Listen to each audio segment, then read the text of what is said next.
Assalamualaikum warahmatullahi wabarakatuh.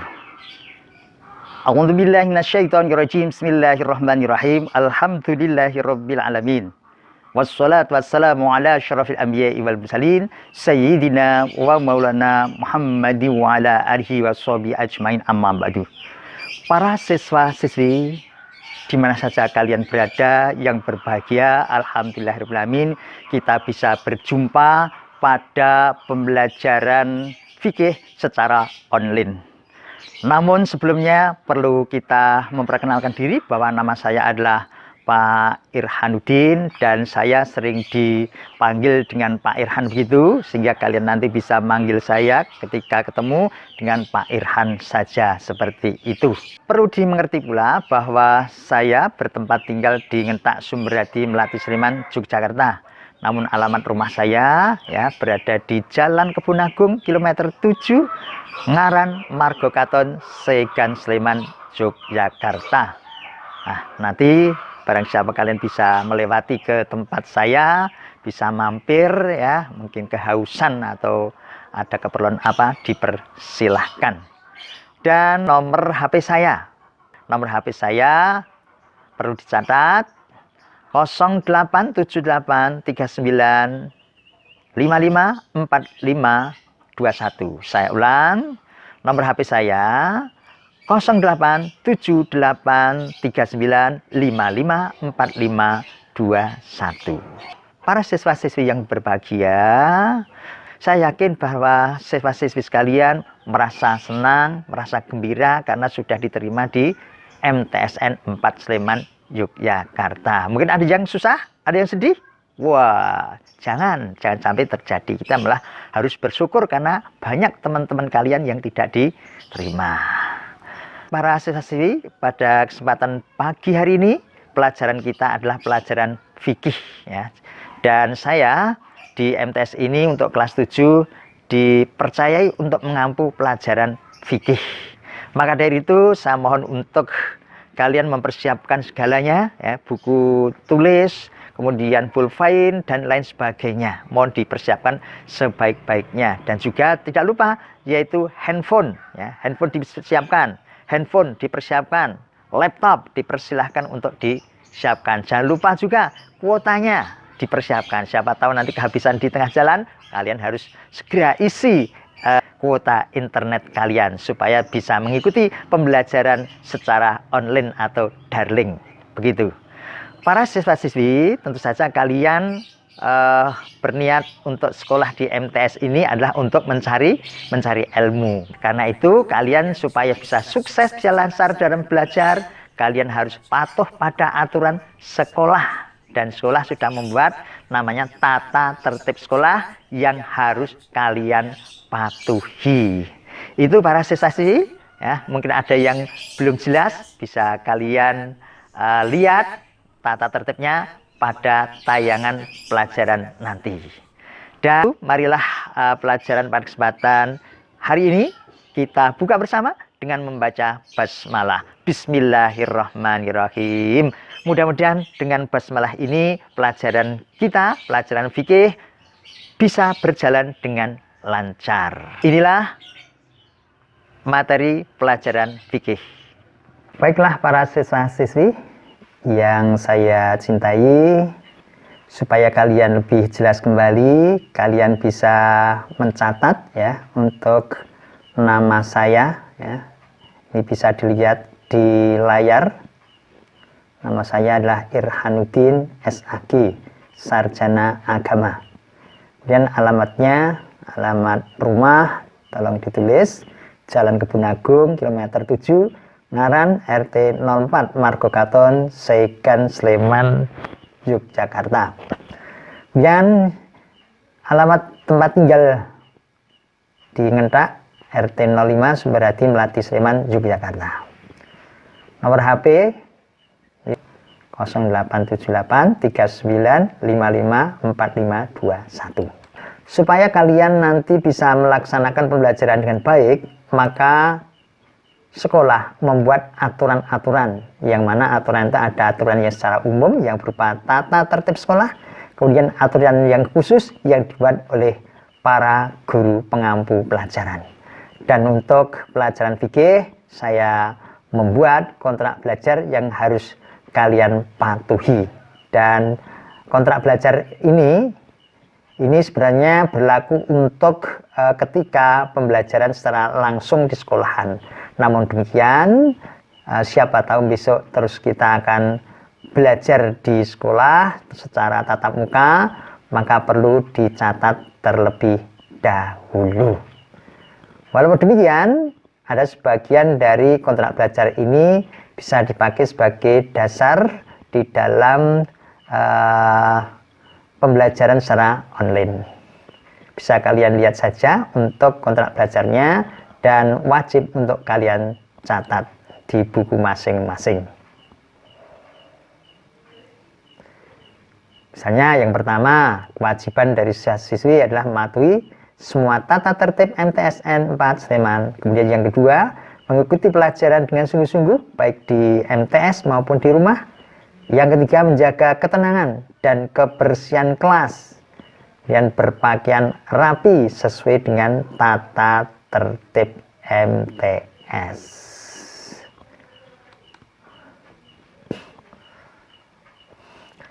Kemudian yang kelima, membawa buku sesuai jadwal secara lengkap. Ini ketika pembelajaran di sekolah. Kemudian di samping ada kewajibannya juga ada larangannya. Jadi larangan bagi siswa-siswi MTSN 4 Sleman. Satu adalah dilarang membawa HP di lingkungan MTSN 4 Sleman dengan alasan apapun. Itu tidak boleh. Yang kedua, keluar kelas pada saat pembelajaran atau pergantian jam pelajaran, kecuali mau buang air kecil, buang air besar, silahkan. Tapi tentu saja tetap harus izin kepada Bapak Ibu Guru. Yang ketiga adalah memakai pakaian tidak sesuai dengan aturan sekolah. Ini dilarang. Misalnya memakai kaos kaki kurang dari 20 cm, warna kaos kakinya selain putih, atau kerudung yang tanpa logo dari MTS. Ini adalah larangan. Yang keempat adalah berbuat gaduh dan membuang sampah sembarangan. Nah, ini ketika kalian pembelajaran secara tatap muka di sekolahan, dilarang untuk membuang sampah sembarangan. Yang kelima adalah memanjangkan kuku baik jari tangan kanan maupun kiri. Dan yang keenam adalah termasuk larangan membawa tip ek cair. Kenapa tip ek cair dilarang? Karena biasanya itu anak-anak itu menggunakannya tidak sesuai dengan tujuannya. Biasanya untuk coret-coret meja, kursi, sehingga peralatan sekolah itu kotor, menjadi rusak gitu. Kemudian sanksinya, nah ini ada sanksinya. Jadi di samping ada kewajiban, ada larangan, ada sanksinya. Nah, bagi yang melanggar poin A dan B itu akan diberi sanksi. Satu, dikeluarkan dari kelas dan harus membersihkan lingkungan sekolah. Yang kedua, menghadap guru BK dengan membuat surat perjanjian tidak akan mengulangi lagi pelanggarannya. Dan yang ketiga, membayar denda uang sebesar Rp5.000. Untuk apa? Apakah untuk tahiran? Bukan, tapi untuk kas kelas masing-masing. Yang keempat, bagi siswa-siswi yang membawa HP, maka dendanya di samping seperti nomor 1, HP juga disita. Dikembalikan enggak? Dikembalikan, tetapi harus ada syaratnya, dan pengembalian itu paling cepat 1 bulan baru dikembalikan. Gitu. Dan nanti bisa lama Pak, dan nanti bisa paling lama bisa 1 tahun, 2 tahun, 3 tahun sampai lulus baru diberikan. Maka dari itu nggak usah bawa HP di sekolah ketika pembelajaran tatap muka. Tapi kalau sekarang karena online, belajar di rumah, daring, maka ya harus pakai HP di rumah atau pakai laptop, dipersilahkan. Dan sanksi bagi siswa-siswi yang melanggar kontrak belajar yang berupa memakai kaos kaki pendek atau selain putih dan pakaian yang tidak sesuai dengan aturan MTS, maka akan digunting kaos kaki itu sepanjang 1 cm saja. Ya. Yang keenam, memakai kerudung tanpa logo, maka akan saya coret ya, pakai spidol kerudungnya. Yang ketujuh, bagi yang membawa tip X cair, maka akan diberi sanksi dengan cara adalah disita tip X-nya dan tidak dikembalikan. Jadi itulah para siswa-siswi kontrak belajar yang wajib, yang harus kalian penuhi ketika kalian nanti pembelajaran di MTS maupun ketika pembelajaran kalian di rumah atau pembelajaran secara online daring. Baiklah, mari untuk menyingkat waktu, pada kesempatan kali ini kita akan lanjutkan pada pelajaran inti, yaitu tentang toharoh atau tentang bersuci. Dan tentu saja kita mempelajari tentang toharoh ini bukannya tanpa mengandung tujuan ya. Adapun tujuannya ada beberapa. Satu adalah tujuannya adalah untuk menunjukkan keimanan terhadap sifat Rahman dan Rahim bagi manusia dan ekosistem lainnya.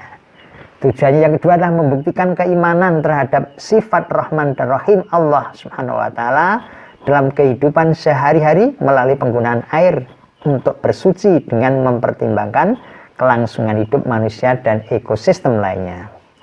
Yang ketiga, tujuannya adalah meyakini prinsip tawazun dan tatawu wal ibtikar sebagai ajaran Islam yang membentuk kesalehan individu dan kesalehan sosial dalam pemanfaatan air sebagai alat bersuci. Yang keempat adalah memahami air sebagai alat bersuci. Yang kelima, tujuannya memproyeksikan metode berpikir analogis kias untuk menentukan benda-benda selain air sebagai alat bersuci. Kemudian yang keenam adalah mendemonstrasikan berpikir analogis kias sebagai metode untuk menentukan benda-benda selain air sebagai alat bersuci. Jadi mendemonstrasikan itu mempraktekkan ya, mempraktekkan dalam bersuci.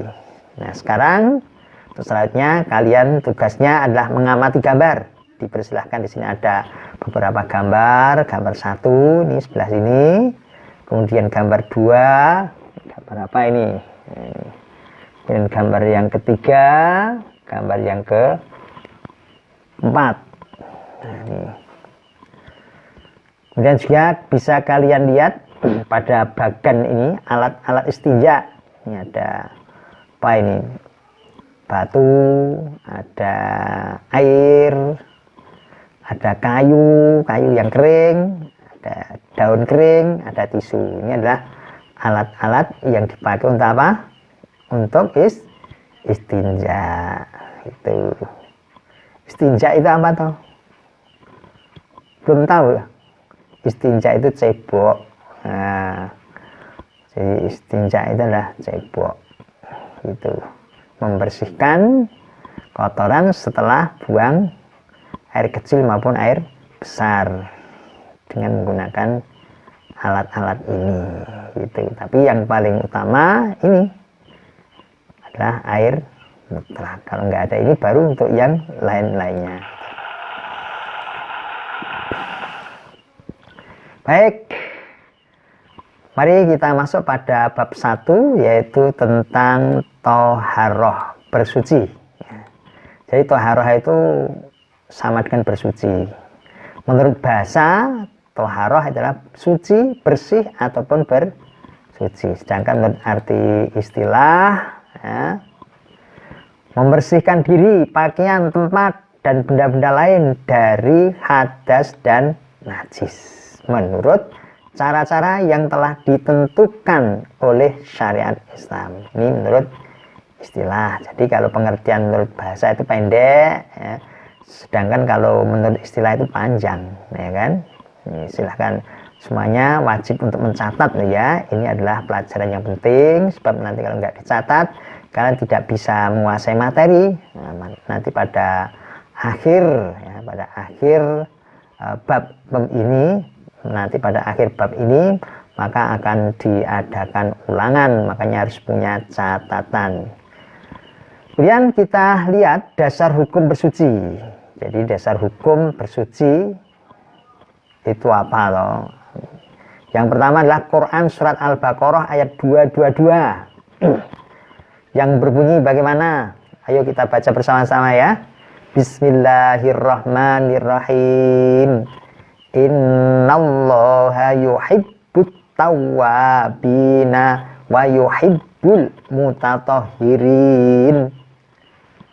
Coba dibacakan ulang, ada yang sudah bisa atau belum ini ya, baca sendiri-sendiri aja di rumah ya.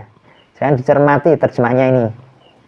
Sesungguhnya Allah menyukai orang-orang yang bertaubat dan mencintai orang-orang yang mensucikan diri ya, ini jadi kalau kalian pengen sukai ya, oleh Allah ya, maka harus rajin bersuci. Makanya pada masa-masa pandemi COVID-19 ini kita harus lebih rajin bersuci ya, mencuci tangan, cuci muka. Nah ini. Kemudian dasar hukum yang kedua yaitu surah At-Taubah ayat 110. Kemudian untuk yang kedua, dasar hukum yang kedua adalah surat At-Taubah ayat 108. Yang mana bunyi ayatnya demikian. Fihi rijalun yuhibbuna ayyatatahharu wallahu yuhibbul mutahhirin. Yang artinya di dalamnya terdapat orang-orang yang ingin membersihkan diri. Allah mencintai orang-orang yang bersih. Ya, ini juga dalam At-Taubah menyatakan bahwa Allah itu cinta pada orang yang bersih. Maka sekali lagi, mari kalau kalian para siswa-siswi pengen dicintai Allah, ya harus menjaga kebersihan, suka membersihkan diri. Itu. Nah, kemudian apa untuk membersihkan diri, untuk bersuci itu menggunakan apa? Alatnya apa? Nah, di sini bisa dilihat pada layar laptop kalian, pada layar HP kalian ya. Macam alat-alat toharoh. Kalau kita lihat dari segi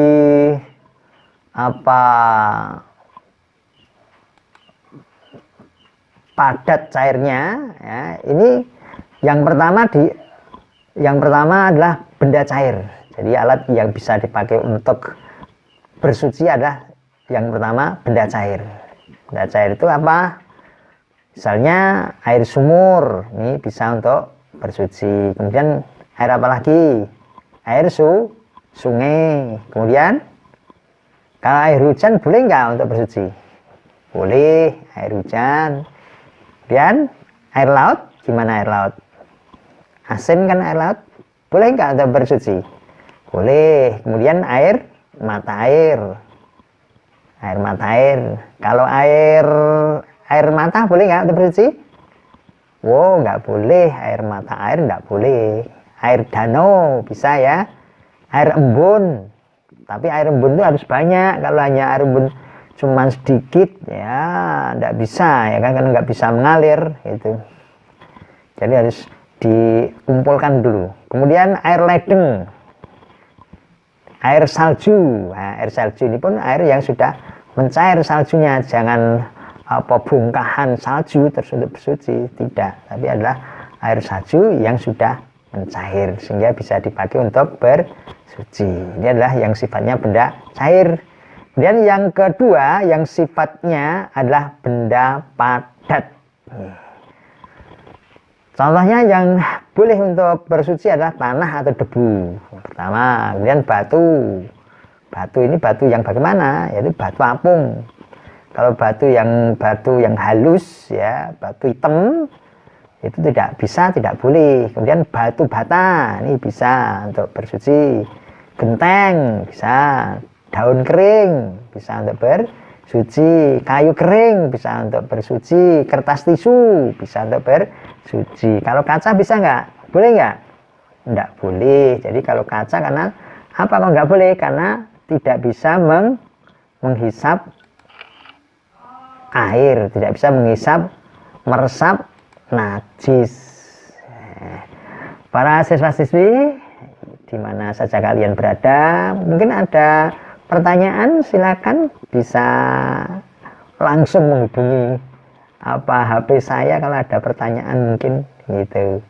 Kalau nggak ada, mari kita lanjutkan untuk pembelajaran online kita, yaitu pembagian macam-macam air. Jadi dari beberapa air tadi ini masih dibagi lagi, yaitu yang pertama adalah air mutlak. Jadi air mutlak itu air yang tohir mutohir, air yang suci dan mensucikan. Jadi airnya itu bisa untuk bersuci, sudah suci dan bisa untuk bersuci, itu juga sah. Yang kedua adalah air tohir ghairu mutohir, air tohir ghairu mutohir, air suci tapi tidak bisa mensucikan, tidak boleh untuk mensucikan, ya.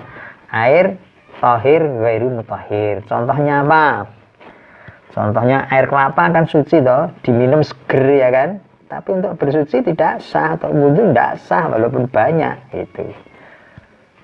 Tapi kalau yang air mutlak, nah tadi sudah kalian sebutkan di atas tadi ya, ada air sungai, air sumur, air laut, tadi ada air mutlak. Kemudian untuk yang air yang ketiga adalah air mutanajis. Air mutanajis ini air yang terkena najis, jadi air yang terkena najis. Kemudian air mustakmal. Air mustakmal adalah air yang sudah dipakai untuk bersuci, jadi bekas untuk berwudu kok dipakai untuk wudu lagi, namanya mustakmal. Itu tidak boleh untuk bersuci lagi, jadi cukup satu kali saja. Kecuali kalau di dalam kolam yang luas itu berkali-kali boleh. Dan yang kelima adalah air musammas. Air musammas ini air yang makruh untuk bersuci. Kalau untuk berwudu ya boleh, tetapi itu makruh. Makruh itu sebaiknya ditinggalkan. Kenapa kok dimakruhkan? Ya.